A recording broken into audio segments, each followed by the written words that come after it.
So hello everyone, इस video में हम देखने वाले गूगल किकस्टार्ट राउंड डी 2021 का problem number 2 that is cutting intervals. अगर आप लोगों ने इस क्वेश्चन को ट्राई किया होगा तो आपको पता होगा कि ये क्वेश्चन इतना मुश्किल नहीं है। कंसेप्ट तो इजीली पता चल जाएगा कि क्या करना है, लेकिन उसको इम्प्लीमेंट करने में काफ़ी प्रॉब्लम आएगी। स्पेशली जो टेस्ट केस 2 है उसमें, टेस्ट केस 1 में तो कंस्ट्रेंट्स छोटे हैं, आप फिर भी इम्प्लीमेंट कर पाओगे, लेकिन टेस्ट केस 2 में थोड़ा ट्रिकी इम्प्लीमेंटेशन है। इस वीडियो में हम वो पूरा कवर करेंगे डिटेल में एज ऑलवेज। ये वीडियो 3 सेक्शंस में डिवाइडेड है। पहला है अंडरस्टैंडिंग द क्वेश्चन, सेकंड है कंसेप्ट्स यूज्ड और थर्ड है इम्प्लीमेंटेशन, जिसमें कि मैं बताऊंगा कि उसको इम्प्लीमेंट कैसे करेंगे। और जो सॉल्यूशन का कोड है वो मैंने कमेंट में प्रोवाइड किया है। ओके, सो फर्स्ट पार्ट से स्टार्ट करते हैं, that is understanding the question. Understanding question काफी शॉर्ट में लिख दिया, लेकिन कोई बात नहीं। You are given n intervals. An interval can be represented by two positive integers li and ri. The interval starts at li and ends at ri, represented as square bracket li to ri. Intervals may not be unique, so there might be multiple intervals with both equal li and ri. पहले paragraph में क्या बोला गया है कि इस question में हमें n इंटरवल्स दिए गए हैं, ठीक है, और इंटरवल किस फॉर्म में है? इंटरवल्स है। इंटरवल्स के लिए हमें एल आई और आर आई दिया गया है। इसका मतलब क्या कि इस इंटरवल में एल आई से लेकर आर आई तक के सारे नंबर्स प्रेजेंट है, और इसको रिप्रेजेंट कैसे करेंगे? Square bracket L I to R I, ठीक है, और L I is less than equal to R I constraints में दिया ही है। और क्या बोला गया है कि ये जो एन इंटरवल्स है मे नॉट बी यूनिक। जरूरी नहीं है कि सारे इंटरवल्स यूनिक हो। फॉर एग्जाम्पल 2,5 ये दो बार भी आ सकता है, जिसमें कि एल आई और आर आई दोनों सेम हो। आगे बढ़ते हैं। You are allowed to perform a maximum of C cuts. A cut at X will cut all intervals L to R for which L is less than X and X is less than R. Cutting an interval at X is defined as splitting the intervals into two intervals so and so. Note that cuts can only be performed at integer points.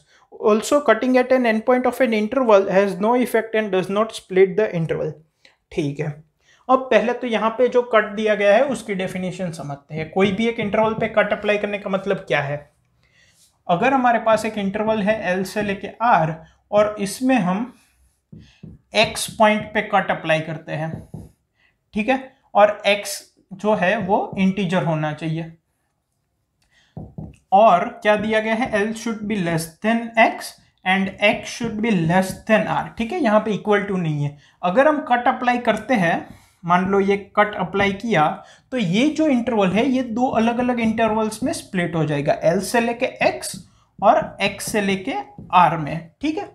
तो ये cut की definition है। एक तो X जो है जहां पे हम कट अप्लाई कर रहे हैं वो इंटीजर होना चाहिए, दूसरा वो L से बड़ा होना चाहिए और R से छोटा होना चाहिए, और कट अप्लाई करने के बाद ये इंटरवल दो इंटरवल्स में डिवाइड हो जाएगा, ठीक है। फिर ये काउंट नहीं होगा, ये मिट जाएगा एक तरीके से और दो नए प्रोड्यूस हो जाएंगे। फिर बोला है कि applying a cut at an end point has no effect. Definitely देखो, पहले से ही बोल दिया है कि L लेस देन X होना चाहिए और X लेस देन R होना चाहिए, लेकिन मान भी लो अगर मैं X इक्वल टू R पे कट अप्लाई करता हूं, ठीक है, तो क्या होगा? यहां पे R रख के देखो, ये हो जाएगा L से लेके R और ये हो जाएगा R से लेके R, ठीक है, तो ये तो सेम ही रहा। तो कट अगर हम अप्लाई कर रहे हैं तो दो अलग अलग पार्ट्स में डिवाइड होना चाहिए। ये सेम है और ये एक्स्ट्रा प्रोड्यूस हो रहा है, ऐसा तो नहीं होना चाहिए, ठीक है। अगर ये हमारा इंटरवल है, यहां से हम डिवाइड करते हैं तो ये और ये दो पार्ट्स में डिवाइड हो रहा है, ठीक है, लेकिन अगर हम इसको यहां से डिवाइड कर रहे हैं तो हमें एक्चुअली ये तो मिल ही रहा है, ऊपर एक ये वापस मिल रहा है R टू R, ठीक है। तो वो थोड़ा देखना है कि यहां पे जैसे डिफाइन किया है कि X must be greater than L, X must be less than R। Also and point पे कट अप्लाई करने का कोई मतलब नहीं है, ठीक है। You need to find the maximum number of intervals that can be obtained through a maximum of C cuts, ठीक है। ये क्वेश्चन हो गया हमारा खत्म। क्या बोला है आखिरी में? कि हमें एक वेरिएबल दिया गया है C, ठीक है, और हमारे पास n इंटरवल्स है, ठीक है, L1 R1 L2 R2 L3 R3 up to Ln Rn, ठीक है। तो हमें C कट्स अप्लाई करने हैं जिससे कि हमें मैक्सिमम पॉसिबल इंटरवल्स बाद में मिले और हम मैक्सिमम इतने सी कट्स अप्लाई कर सकते हैं, उससे कम भी कर सकते हैं। तो अभी ये क्वेश्चन है। और एक चीज, अगर हम किसी एक पॉइंट x पे कट अप्लाई करते हैं तो x जितने भी इंटरवल्स n इंटरवल्स में से जहां जहां भी पॉसिबल होगा वहां पे कट अप्लाई हो जाएगा। फॉर एग्जांपल मान लो n की वैल्यू है 3, ठीक है, और इंटरवल्स है 5 to 7, 1 to 8 और 3 to 10, ठीक है। और अगर मैं x इक्वल टू 6 पे कट लगाता हूं और मान लो c की वैल्यू है 2, तो x इक्वल टू 6 पे अगर मैं कट लगाऊंगा तो ये इंटरवल 5 to 6 और 6 to 7 में कन्वर्ट हो जाएगा, ये 1 to 6 और 6 to 8 में कन्वर्ट हो जाएगा, और ये जो है ये 3 to 6 और 6 to 10 में कन्वर्ट हो जाएगा, ठीक है। तो अगर मैं कहीं एक पॉइंट पे कट लगाता हूं तो जितने भी इंटरवल में वो पॉसिबल होगा कट अप्लाई करना, ठीक है, वो उसका एक इंटरनल पॉइंट होगा, एंड पॉइंट नहीं होगा और बाहर भी नहीं होगा, इंटरनल पॉइंट होगा, उन सारे इंटरवल्स में हमारा कट अप्लाई हो जाएगा। तो ये है क्वेश्चन। तो हमें बोला गया है कि अगर हमें ये जो n इंटरवल्स है इसमें c मैक्सिमम कट्स अप्लाई करने के लिए दिए जाए, ठीक है, c चांसेस, अब कम भी कट्स अप्लाई कर सकते हैं लेकिन मैक्सिमम c, ठीक है। तो एट द एंड हमें मैक्सिमम कितने इंटरवल्स मिलेंगे, ठीक है, ये क्वेश्चन है। अब चलते हैं सेकेंड पार्ट पे, that is concept used.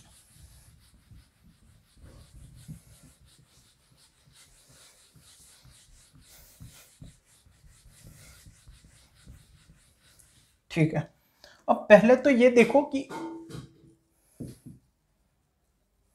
Concepts, ठीक है।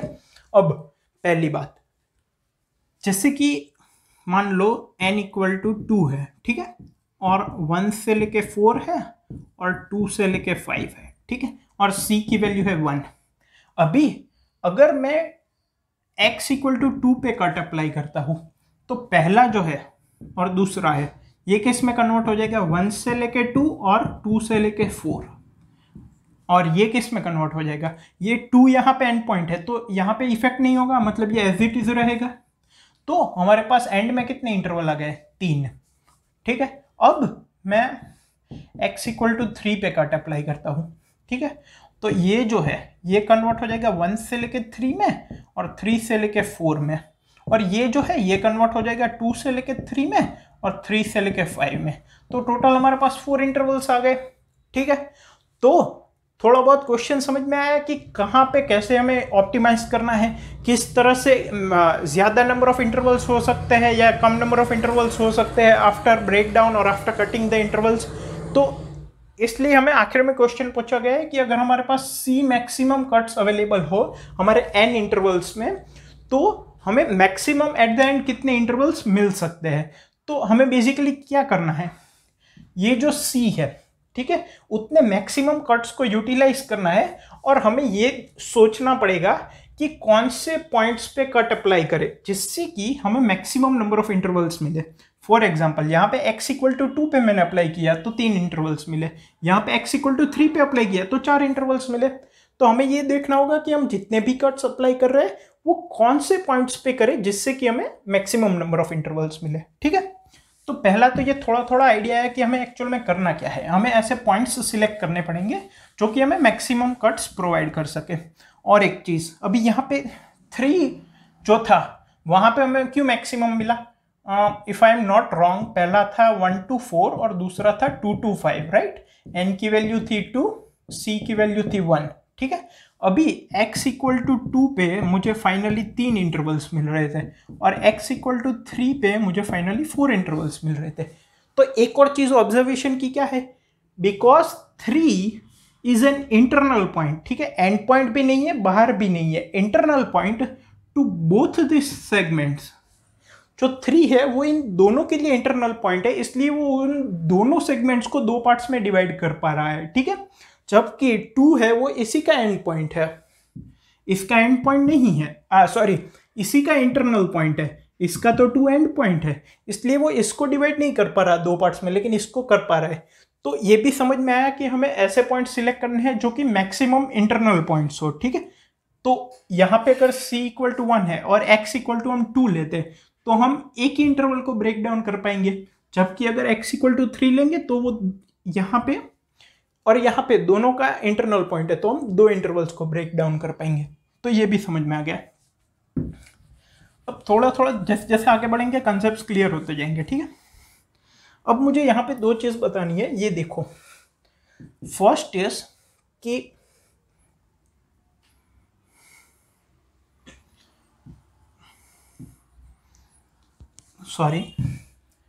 first is cutting intervals at a point x has no harm on number of intervals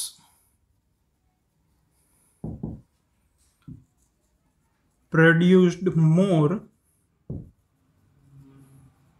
or number of intervals produced when cut is applied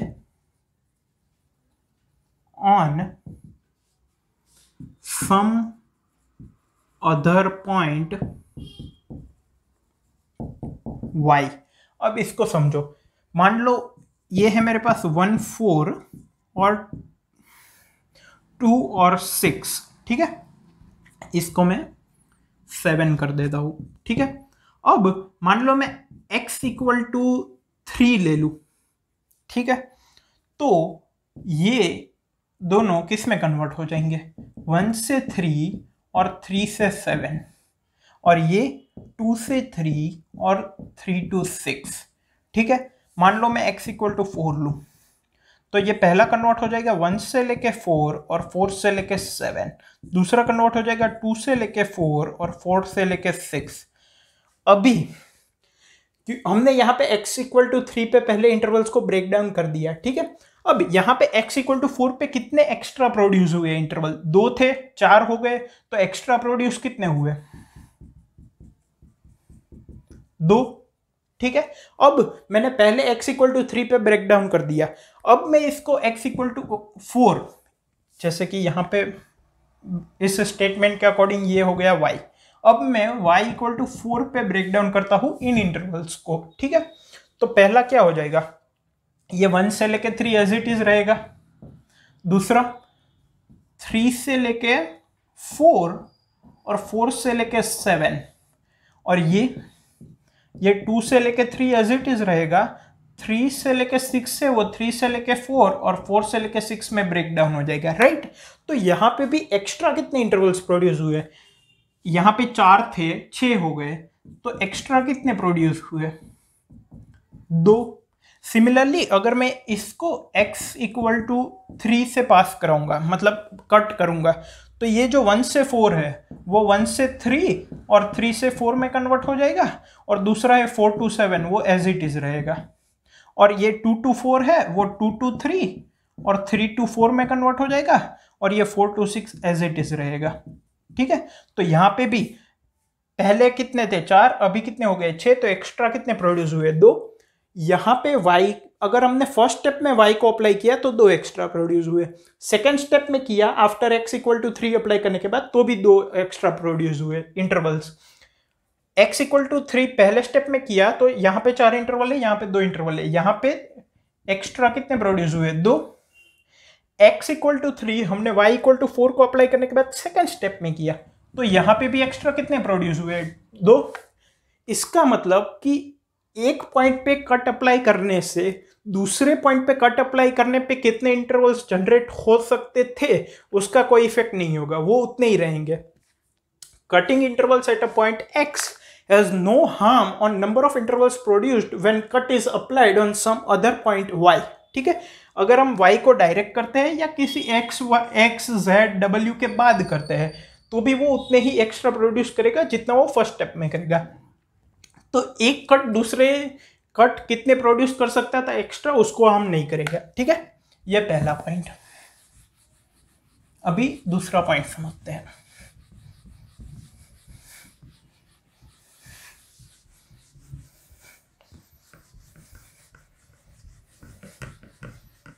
अभी एक और concept समझते हैं। Cut cannot be applied at the same point more than once. आप कह सकते हो cannot be applied या तो फिर इट हैज नो इफेक्ट।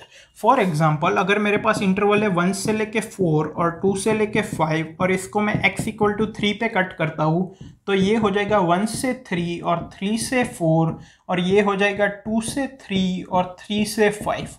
ठीक है, अभी मैं वापस x इक्वल टू 3 पे अप्लाई करता हूँ। अब क्यों इफेक्ट नहीं होगा? क्योंकि हमने अंडरस्टैंडिंग द क्वेश्चन वाले पार्ट में देखा था कि अगर हम एंड पॉइंट से कट करते हैं तो उसका कोई इफेक्ट नहीं है।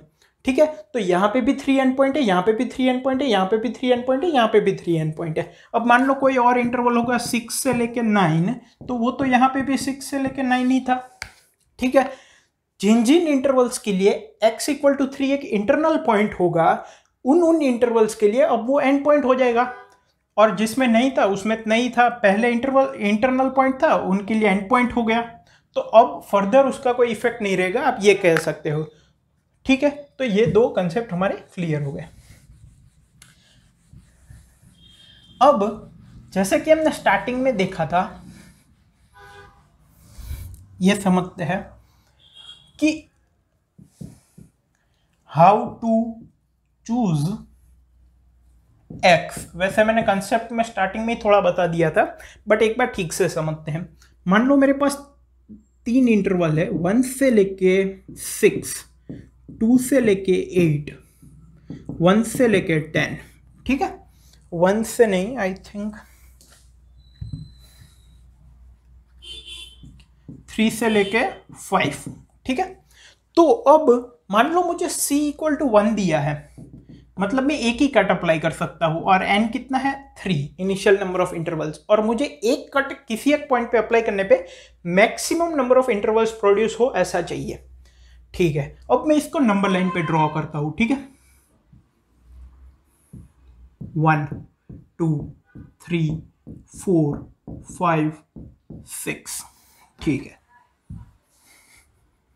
अब 2 to 8, 2 3 4 5 6 7 और 8, 3 to 5, 3 to 5। ठीक है, अब एक बात समझो, अगर मैं इस पॉइंट पे अप्लाई करूंगा कट तो कितना होगा? कुछ इफेक्ट नहीं होगा। यहां पे अप्लाई करूंगा तो ये इंटरवल ब्रेक नहीं होगा, ये भी नहीं ब्रेक होगा, लेकिन ये दो पार्ट्स में ब्रेक हो जाएगा। ठीक है, मैं अगर यहाँ 6 पे कट अप्लाई करूंगा तो इस पे भी कुछ इफेक्ट नहीं होगा, इस पे भी कुछ इफेक्ट नहीं होगा, ये दो पार्ट्स में डिवाइड हो जाएगा, this side and this side. अगर मैं 5 पे अप्लाई करूंगा तो इस पे कुछ इफेक्ट नहीं होगा, क्योंकि इसके लिए तो वो एंड पॉइंट है, लेकिन ये दो पार्ट्स में डिवाइड हो जाएगा, ये भी दो पार्ट्स में कट हो जाएगा। अगर मैं 4 पे अप्लाई करता हूं, ठीक है, तो 4 में ये भी डिवाइड हो जाएगा, इसको भी डिवाइड कर देगा, और ये 4 इसका भी इंटरनल पॉइंट है तो इसको भी दो पार्ट्स में डिवाइड कर देगा। ठीक है, तो 8 पे हमें कितने एक्स्ट्रा मिल रहे थे? 0, 7 पे 1, 6 पे 1, 5 पे 2, ये और ये दोनों कट हो जाएंगे, फर्स्ट और सेकंड। 4 पे तीनों कट हो रहे हैं तो यहाँ पे 3 एक्स्ट्रा इंटरवल्स मिलेंगे। ठीक है, जस्ट अ सेकेंड, ये कंफ्यूजिंग हो सकता है इसलिए मैं यहाँ निकाल देता हूँ। 8 पे 0, 7 पे 1, 6 पे भी 1, 5 पे 2, 4 पे 3 एक्स्ट्रा इंटरवल्स मिलेंगे। 3 पे ये तो डिवाइड नहीं होगा, ये एंड पॉइंट है, ये डिवाइड हो जाएगा और ये भी डिवाइड हो जाएगा, तो 2 एक्स्ट्रा मिलेंगे। 2 पे ये भी एंड पॉइंट है, यहाँ पे तो है ही नहीं, मतलब ये एक ही डिवाइड होगा, मतलब 1, और 1 पे एक भी डिवाइड नहीं होगा, 0। ठीक है, तो मैक्सिमम इंटरवल्स किस में डिवाइड हो रहे हैं? जितने डिवाइड होंगे उतने ही हमें एक्स्ट्रा मिलेंगे। तो x इक्वल टू 4 पे ये दो पार्ट्स में डिवाइड हो जाएगा, ये दो पार्ट्स में डिवाइड हो जाएगा, और ये भी दो पार्ट्स में डिवाइड हो जाएगा। इसका मतलब हमें टोटल 6 इंटरवल्स मिलेंगे। इसका मतलब हमें एक्स्ट्रा 3 मिलेंगे, जो कि सबसे मैक्स है। इसका मतलब क्या? वी शुड गिव प्रायोरिटी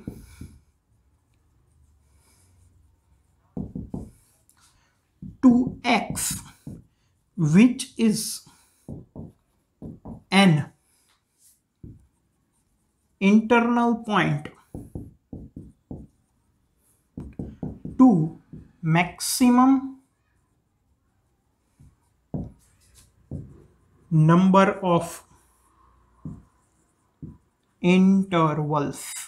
ठीक है, इसका पॉइंट मतलब इस पॉइंट का मतलब क्या हो गया, we should give priority to x which is an internal point to maximum number of intervals.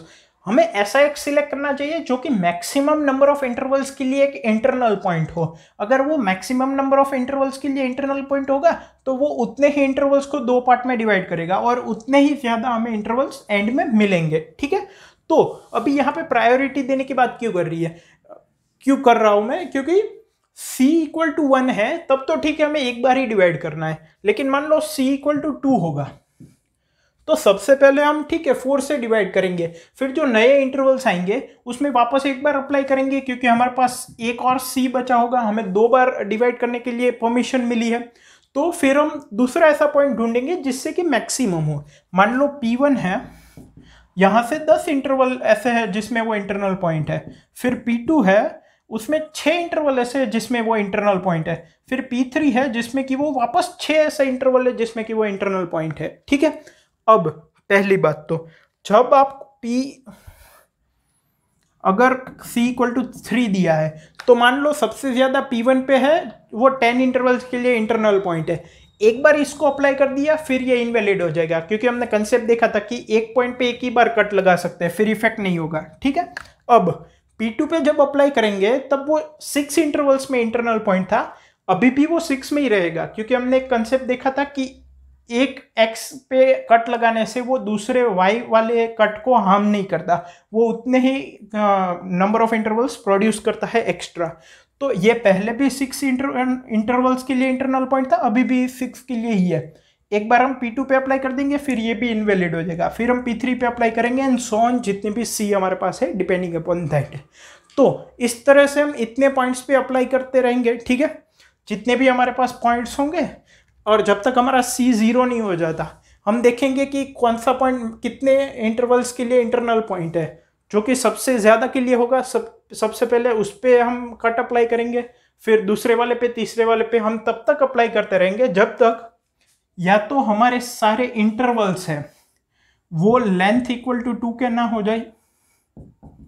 ठीक है, मान लो हमें एक इंटरवल दिया है 1 से 3 और C की वैल्यू है 4, तो हमने x इक्वल टू 2 पे कट अप्लाई किया तो 1 से 2 और 2 से 3। अब इसको फर्दर तो डिवाइड नहीं कर सकते क्योंकि कट हमें इंटीजर पॉइंट पे ही लगाना है, तो C इक्वल टू 3 हमारे ऐसे ही रहेंगे। ठीक है, या तो फिर मान लो C इक्वल टू 1 दिया है और 1 से लेके 6 तक हमारा इंटरवल है, तो पहला मैंने अप्लाई किया 1 से 3 और 3 से 6। अब C की वैल्यू 0 हो गई तो अब हम फर्दर इसमें अप्लाई नहीं कर पाएंगे कट। तो हम क्या करेंगे, जब तक C 0 नहीं हो जाता या तो जब तक सारे इंटरवल्स की लेंथ या तो फिर आप कह सकते हैं कि higher number minus lower number का डिफरेंस 1 नहीं हो जाता या तो फिर काउंट 0 नहीं हो जाता, तब तक हम प्रायोरिटी वाइज कट अप्लाई करते रहेंगे। प्रायोरिटी कैसे सेट करेंगे, उन पॉइंट्स को पहले सिलेक्ट करेंगे जो कि मैक्सिमम नंबर ऑफ इंटरवल्स में प्रेजेंट हो, जिससे कि हमें maximum number of intervals produce होके मिले। तो ये है कंसेप्ट। अब आते हैं इसके इम्प्लीमेंटेशन पे कि ये x को प्रायोरिटी कैसे देंगे, बाकी तो सब सिंपल है। थर्ड एंड फाइनल पार्ट देखते हैं जो कि इम्प्लीमेंटेशन। अब इम्प्लीमेंटेशन में भी दो मेथड देखेंगे, एक नॉर्मल देखेंगे और एक एफिशिएंट देखेंगे। नॉर्मल मेथड से आपका टेस्ट सैंपल 1 पास हो जाएगा लेकिन टेस्ट सैंपल 2 पास नहीं होगा, जिसमें कि कंस्ट्रेंट्स बढ़े। तो हमें क्या देखना है, हमें देखना है कि कौन कौन से इंटीजर्स है जो कि मैक्सिमम नंबर ऑफ इंटरवल्स में इंटरमीडिएट मतलब कि मिडल पॉइंट्स के दौर पे है। ठीक है, तो हम क्या कर सकते हैं, हम उनकी एक काउंटिंग एरे बना सकते हैं। फॉर एग्जांपल Li से Ri की वैल्यू, Li और Ri की 1 से लेकर 10 की पावर 4 तक है। ठीक है, तो नॉर्मल मेथड। अब नॉर्मल मेथड में मैं क्या कर सकता हूँ, जैसे मान लो मेरे पास है इंटरवल्स 1 से 8, 2 से 4, 3 से 7। ठीक है, तो अब मुझे इनमें जितने भी नंबर्स है वो कितनी बार इंटरवल्स में एज एन इंटरमीडिएट पॉइंट है वो कैलकुलेट करना है। ठीक है, फिर उसमें जो सबसे ज़्यादा होगा उस पर हम सबसे पहले कट अप्लाई करेंगे, जैसा कि हमने कंसेप्ट में देखा था। तो मैं क्या कर सकता हूँ, मैं एक एरे बना सकता हूँ जो कि काउंट स्टोर करेगा कि वो number as an intermediate point कितने इंटरवल्स में है। फॉर एग्जाम्पल यहाँ पे मिनिमम 1 है, मैक्सिमम 8 है, तो ठीक है, ये 1 इंडेक्स 1 के लिए होगा, फिर 2 इंडेक्स, 3 इंडेक्स, 4 इंडेक्स, 5, 6, 7, 8, ये इंडेक्स वाइज के, मान लो ये एरे है C, तो C ऑफ 3 हमें क्या रिप्रेजेंट करेगा कि 3 एज एन इंटरमीडिएट पॉइंट या तो फिर एज एन इंटरनल पॉइंट कितने इंटरवल्स में है। तो सबसे पहले मैं क्या करूँगा, ये 1 से 8 है, ठीक है, तो मान लो ये हम एक साइज बड़ी लेते हैं, तो यहाँ से अगर स्टार्ट हो रहा है और 8 तक है, तो इंटरनल पॉइंट कहाँ से कहाँ तक हुए, 2 से लेके 7 तक, 1 और 8 तो एंड पॉइंट है, तो यहाँ पे मैं +1 करूँगा और 8 पे मैं -1 करूँगा। अब इससे बेनिफिट क्या होगा, एक बार मैं सभी एंड पॉइंट के लिए ये प्लस और माइनस लगा दूँ, उसके बाद मैं अगर प्रीफिक्स सम लूँगा, मान लो मेरे पास अब ये एक ही इंटरवल है और मैं प्रीफिक्स सम लेता हूँ और इन सब की वैल्यूज इनिशियलाइज्ड है 0 से, ठीक है, तो प्रीफिक्स सम क्या आएगा, 0 1 1 1 1 1 1 0 1 सॉरी 0। तो ये क्या रिप्रेजेंट करेगा कि अगर मान लो ये एक ही इंटरवल है, तो 2 से लेकर 7 तक सारे जो नंबर्स है वो एक बार इंटरनल पॉइंट की तरह है। सही बात है, 2 से लेकर 7 तक सभी इंटरनल पॉइंट है और एक एक बार है, और 8 पे ये वैल्यू वापस 0 हो जाएगी, ठीक है। तो मुझे इस पूरे इंटरवल में पूरा फुल लूप नहीं लगाना पड़ेगा। अभी सेम है, अगर मल्टीपल इंटरवल्स है तो हम कैसे करेंगे, पहले सबके एंड पॉइंट्स मार्क कर देंगे और फिर प्रीफिक्स सम लगा देंगे। पहले सबकी वैल्यू 0 है, ठीक है। अभी 2 से ये स्टार्ट होगा और 8 पे खत्म होगा, ये 3 से स्टार्ट होगा और 4 पे खत्म होगा, ये 4 से स्टार्ट होगा और 7 पे खत्म होगा। अभी ये कितना हो गया, 0, ये 1, ये 1, ये 0, ये 0 0 -1 -1 0। अब मैं प्रीफिक्स सम लेता हूँ, तो 0 1 2 2 2 2 1 0 0। इसका मतलब क्या कि 1 है वो एज ए इंटरनल पॉइंट एक भी बार नहीं है। सही बात है, इसमें एंड पॉइंट के तरीके पे है, इन दोनों इंटरवल्स में तो है ही नहीं। फिर 3 4 5 और 6 दो बार इंटरनल पॉइंट के तरीके पे है। 3 इसमें भी है, इसमें भी है, इसमें नहीं है, इसमें एंड पॉइंट है। 4 भी इंटरनल पॉइंट यहाँ पे है और यहाँ पे है। 5 है वो यहाँ पे है, यहाँ पे है। 6 है वो यहाँ पे इंटरनल पॉइंट है, यहाँ पे इंटरनल पॉइंट है, एंड सो ऑन। तो एक बार हमें ये लिस्ट मिल गई, फिर हम प्रायोरिटी क्यू का यूज़ करके या तो फिर शॉर्टिंग करके जो भी हमारे मैक्सिमम है, जो भी maximum number of times as a internal point occur कर रहे हैं, उन पे हम कट लगा सकते हैं, जब तक कि या तो पूरे जो भी इंटरवल्स है वो 2 साइज में ब्रेक डाउन ना हो जाए, या तो हमारा C 0 ना हो जाए, ठीक है। इसको C' ले लो ना, कंफ्यूजन ना हो, ठीक है। तो एक बार अगर हमें ये मिल गया कि कौन कौन से पॉइंट कितनी बार अकर कर रहे हैं एज एन इंटरनल पॉइंट, तो फिर प्रायोरिटी क्यू या शॉर्टिंग करके हम यूज़ कर सकते हैं, कट अप्लाई करना स्टार्ट कर सकते हैं जब तक कि C 0 नहीं हो जाता, या तो फिर सारे इंटरवल्स 2 की साइज में ब्रेक डाउन ना हो जाए। तो ये नॉर्मल मेथड है। अब इसमें देखो टाइम कॉम्प्लेक्सिटी क्या लगेगी, नंबर ऑफ टेस्ट केसेस, फिर सभी टेस्ट केस में n नंबर ऑफ इंटरवल्स है, तो सभी मुझे एक बार फुल लूप लगाना पड़ेगा इनकी वैल्यूज लेने के लिए, प्लस इनके जो स्टार्टिंग पॉइंट है इंटरनल के वहाँ पे प्लस लगाने के लिए और सामने माइनस लगाने के लिए, तो n प्लस उसके बाद मिनिमम से लेके मैक्सिमम नंबर तक एक प्रीफिक्स सम लेना पड़ेगा। तो मिनिमम 1 हो सकता है, मैक्सिमम 10⁴ हो सकता है। मैं टेस्ट सैंपल 1 की बात कर रहा हूँ, ठीक है।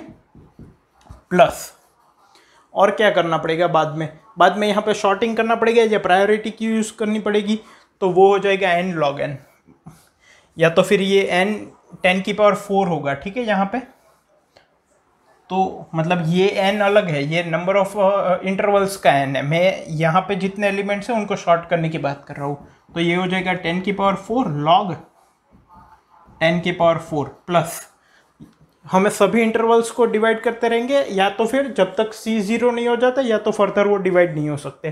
तो मान लो हम C लूप्स लगाते हैं, तो वो हो जाएगा 10⁵। टेस्ट केसेस कितने हैं, 100। n की वैल्यू कहाँ तक जा सकती है, 500। फिर इन सब में सबसे बड़ा कौन है, 10⁵।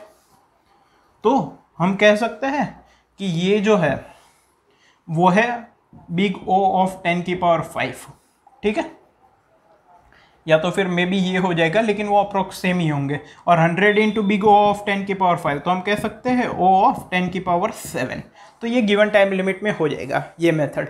अब सेकंड टेस्ट के सैंपल में क्या दिक्कत आएगी, एक तो ये जो C' हम एरे डिक्लेयर कर रहे हैं, सभी इंटीजर कितनी बार इंटरनल पॉइंट के तरीके पाए हैं उनको काउंट करने के लिए, वो हम यहाँ पे नहीं कर सकते, क्योंकि यहाँ पे Li और Ri 10⁻13 तक जा रहा है, ठीक है।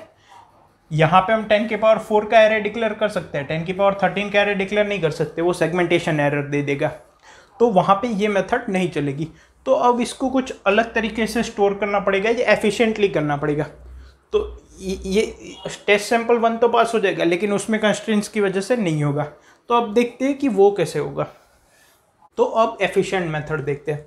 अब मान लो मेरे पास 1 से लेके 8 तक है, 2 से लेके 7 तक है, और 1 से लेके 5 तक है, ठीक है। तो ये यहाँ पे प्रॉब्लम किस में आ रही है, साइज में, क्योंकि ये 10⁻13 तक है, तो उतना हम ये जो C' था वो स्टोर नहीं कर सकते, 10⁻13 का सेगमेंटेशन एरर आ जाएगा। प्लस अगर हमने स्टोर मान लो हो गया, पॉसिबल ही नहीं है, लेकिन अगर हम करते हैं, फिर हम जब प्रीफिक्स हम लेंगे तो वो बिग O ऑफ 10⁻13 टाइम लेगा, तो ये भी टाइम लिमिट एक्सीड हो जाएगा, तो ये पॉसिबल नहीं है। तो एफिशिएंट मेथड में हम क्या करेंगे, देखो पहले तो मिनिमम 1 है, मैक्सिमम 8 है, ठीक है। ये 1 2 3 4 5 6 7 और 8। अभी अगर यहाँ पे 1 है, मतलब प्लस किस में करना है, 2 में, और -1 8 में, मतलब +1 -1। अब 2 और 7 मतलब +1 -1, यहाँ पे 1 और 5 मतलब +1 -1, ठीक है। अब ये हो गया। अब मैं प्रीफिक्स लूँगा, लेकिन मैं सिर्फ एंड पॉइंट्स को ही लेता हूँ जो कि हमारे काम के हैं, मतलब कि स्टार्टिंग पॉइंट और एंडिंग पॉइंट, जिसमें हम +1 और -1 करेंगे। तो कौन कौन से पॉइंट लेने पड़ेंगे, ending point as it is लेने पड़ेंगे, 5 7 और 8, 5 7 8, और स्टार्टिंग पॉइंट +1 लेना पड़ेगा, क्योंकि हम वहाँ पे +1 कर रहे हैं। तो 1 है तो 2 लेना पड़ेगा, 2 है तो 3 लेना पड़ेगा, और 1 है तो 2 लेना पड़ेगा, मतलब 2 और 3। अब 2 में कितने हैं, +2। अब मैं ये पूरा नहीं ले रहा, मैं इतना ही लूँगा, लेकिन ऑपरेशन यही अप्लाई करूँगा। अब 1 है तो +1 यहाँ पे, और 8 है तो -1 यहाँ पे, 2 है तो +1 यहाँ पे, 7 में -1, 1 और 5 मतलब +1 यहाँ पे, -1 यहाँ पे। अब मैं प्रीफिक्स सम ले लेता हूँ सिर्फ एंड पॉइंट्स का, तो क्या आ गया, 2 3 5 7 और 8। ये 2 1 -1, पहले मैं इनको एज इट इज लिख लेता हूँ, 2 1 -1 -1, तो ये 2 हो गया, ये 3 हो गया, ये 2 हो गया, वापस ये 1 हो गया, और ये 0 हो गया। अब देखो, ये मैं एक नंबर लाइन ड्रॉ करता हूँ बेटर अंडरस्टैंडिंग के लिए। क्या क्या था, 1 से लेके 8 था, 2 से लेके 7 था, 1 से लेके 8, 2 से लेके 7, और 1 से लेके 5।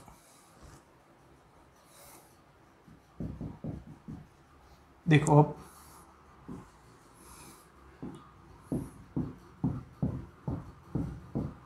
ठीक है, 1 2 3 4 5 6 7 और 8, 2 से लेके 7, 2 से लेके 7,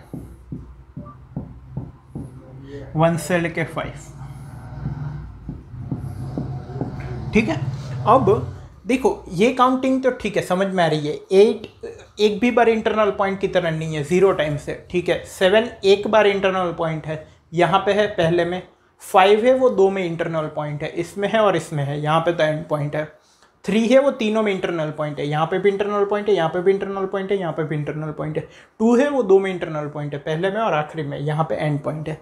अब मैं क्या कहता हूँ कि ये जो नंबर्स है, तो 2 से लेके 3 के पहले तक जितने भी नंबर होंगे वो 2 बार ही एज ए इंटरनल पॉइंट होंगे, सिर्फ 2 नहीं। ये एंड पॉइंट्स का कैलकुलेशन तो समझ में आ गया, लेकिन एंड पॉइंट्स मतलब 2 से स्टार्ट होके 3 से पहले, तो ये क्या हुआ 2 से लेके 2 तक ही हुआ, ठीक है कोई बात नहीं। अब यहाँ पे समझो 3 से स्टार्ट करके 5 से पहले तक जितने भी पॉइंट्स होंगे वो 3 बार as an internal point occur कर रहे होंगे, समझ रहे हो।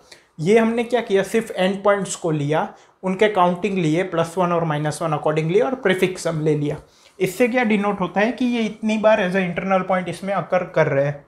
लेकिन 3 अगर 3 बार इंटरनल पॉइंट की तरह एक्ट कर रहा है, 5 2 बार इंटरनल पॉइंट की तरह एक्ट कर रहा है, तो 3 से स्टार्ट होते हुए 5 के पहले तक जितने भी पॉइंट्स होंगे वो 3 बार इंटरनल पॉइंट की तरह वर्क कर रहे होंगे।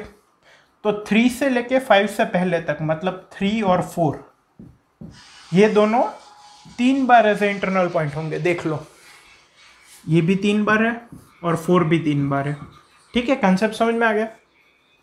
5 से स्टार्ट करके 7 से पहले तक जितने भी एलिमेंट होंगे वो 2 बार ऐसे इंटरनल पॉइंट होंगे। देखो 5 से स्टार्ट किया, ये 2 बार है, 5 यहाँ पे भी है, यहाँ पे भी है, 6 यहाँ पे भी है, यहाँ पे भी है, और फिर 7 आ गया। तो 5 से स्टार्ट करके 7 के पहले तक।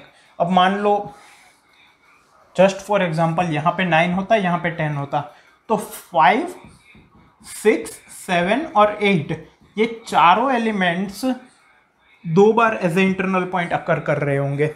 इसका मतलब क्या, अगर मैं सिर्फ एंड पॉइंट्स को स्टोर करूं, उन पे ये +1 -1 लगाऊं कंसेप्ट और प्रीफिक्स सम ले लूं, तो मान लो मेरे पास एरे आता है A1 A2 A3 A4, ठीक है, और इनका जो इंटरनल पॉइंट का काउंटिंग है वो है I1 I2 I3 I4। तो मैं ये कह सकता हूँ कि A1 से लेके A2 -1 तक जितने भी इंटीजर है वो I1 times as a internal point occur कर रहे होंगे। जैसे मैंने यहाँ पे एग्जाम्पल में दिखा भी दिया आपको, जैसे 5 से स्टार्ट करके 7 -1 तक मतलब 6 तक, मतलब 5 और 6 2 बार इंटरनल पॉइंट की तरह एक्ट कर रहे होंगे। तो 5 भी 2 बार है, 6 भी 2 बार है। अब 3 से लेके 5 -1 मतलब 4 तक, 3 और 4 3 बार इंटरनल पॉइंट की तरह वर्क कर रहे होंगे। तो 3 3 बार कर रहा है, 4 भी 3 बार कर रहा है, ठीक है। तो समझ में आ गया। अब इससे होगा क्या, हमें सिर्फ एंड पॉइंट से स्टोर करने पड़ेंगे।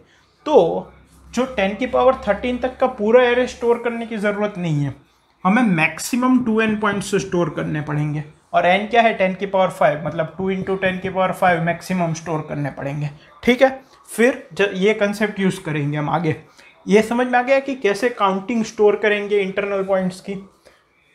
अब इसको आगे कैसे प्रोसीड करेंगे फर्दर।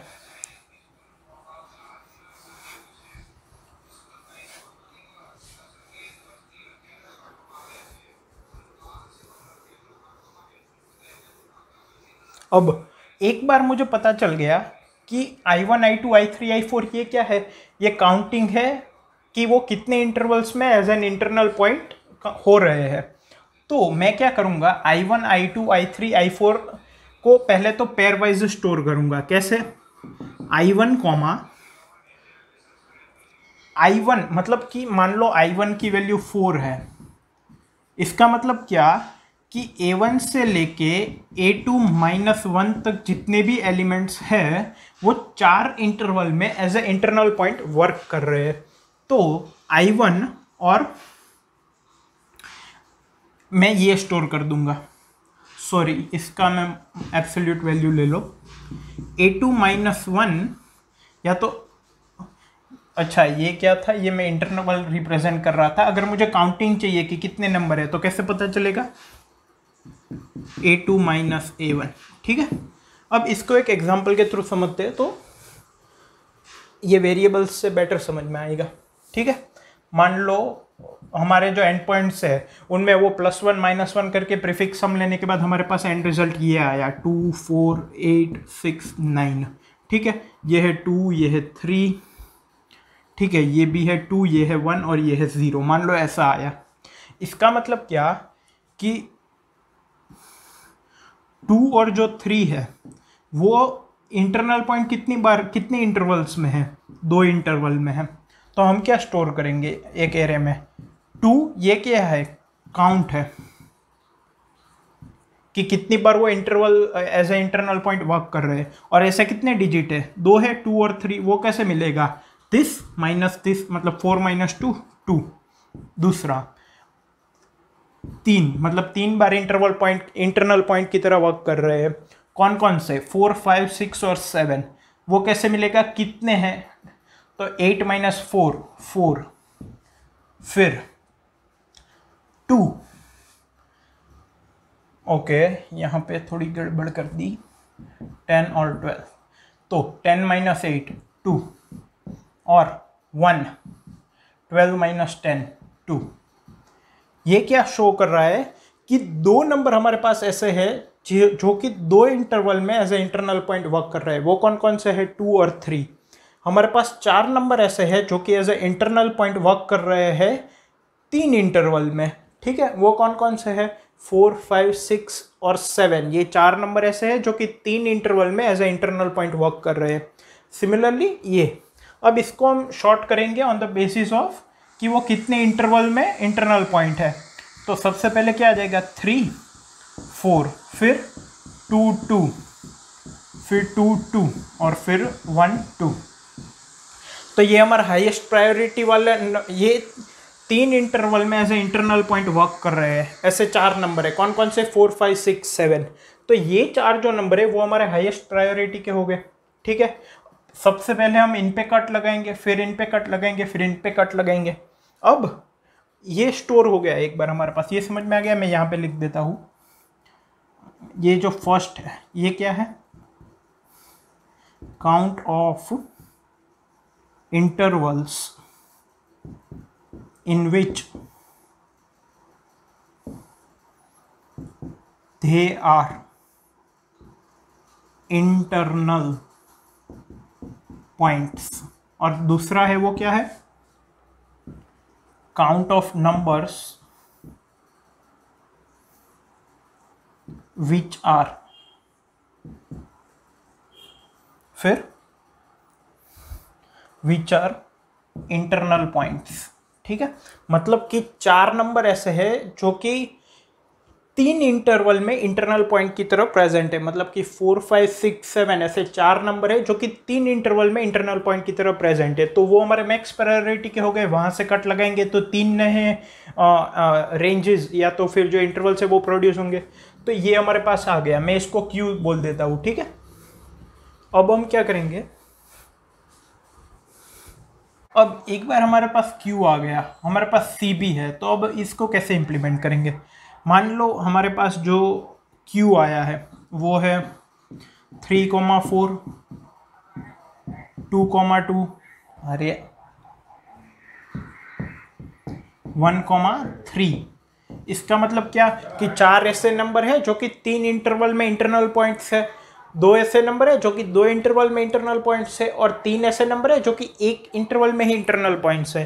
तो मैक्स प्रायोरिटी के हमारे ये 4 हो गए। तो अब इनिशियली हम आंसर को n के बराबर कर देंगे, ठीक है। n क्या है यहाँ पे, इनिशियल नंबर ऑफ इंटरवल्स। मान लो n है हमारा 5, ठीक है। इनिशियली 5 इंटरवल्स थे। अब मान लो काउंटिंग है मेरी 6, मतलब 6 बार मैं इंटरवल्स को कट कर सकता हूँ। तो मैं क्या करूँगा, पहले मैं देखूँगा कि ये जो है काउंटिंग, मतलब ऐसे कितने पॉइंट्स है जो 3 इंटरवल्स में इंटरनल पॉइंट है, क्या ये काउंटिंग से कम है कि ज़्यादा है, कम है। तो मैं इन सब पे एक साथ ही कट लगा दूंगा। तो answer equal to answer plus 4 बार मैं कट लगा रहा हूँ, और एक कट 3, ये जो नंबर से वो 3 इंटरवल में एज इंटरनल पॉइंट है, तो वो मुझे एडिशनली सभी इंटरवल को 2 पार्ट में डिवाइड करेंगे, तो सभी में से एक एक एक्स्ट्रा मिलेगा। तो answer equal to answer plus 4 into 3 हो जाएगा। तो आंसर क्या हो जाएगा मेरा, 5 + 12 17।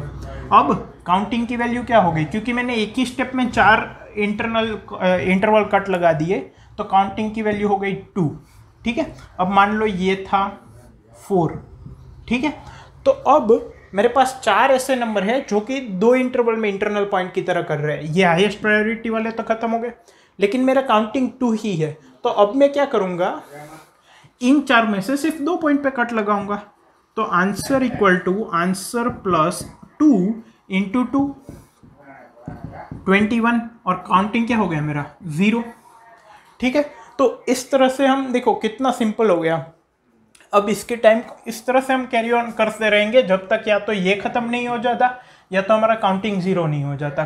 ठीक है, तो अब मेरी टाइम कॉम्प्लेक्सिटी क्या होगी, देखो पहले नंबर ऑफ टेस्ट केसेस, ठीक है, फिर उसके बाद मैंने n में वो प्लस माइनस किया एंड पॉइंट्स पे, ठीक है, तो n हो गया प्लस, फिर मैंने वो जो एंड पॉइंट्स पे प्लस माइनस करने के बाद मिला था उसको मैंने शॉर्ट किया। ठीक है, तो एंड पॉइंट्स टोटल कितने मिलेंगे 2n, तो उसको शॉर्ट करने के लिए 2n log 2n, मतलब वो n log n ही हो गया, प्लस फिर वो शॉर्ट करने के बाद मैंने क्या किया, मैंने q को जनरेट किया, मतलब वो जो शॉर्टेड था उसमें से मैंने q को जनरेट किया, तो उसके लिए मुझे कितना टाइम लगेगा n, वापस फिर इसको शॉर्ट किया n log n प्लस, अब देखो इनमें कितने टर्म्स होंगे n टर्म्स, मतलब n मल्टीपल ऑफ n।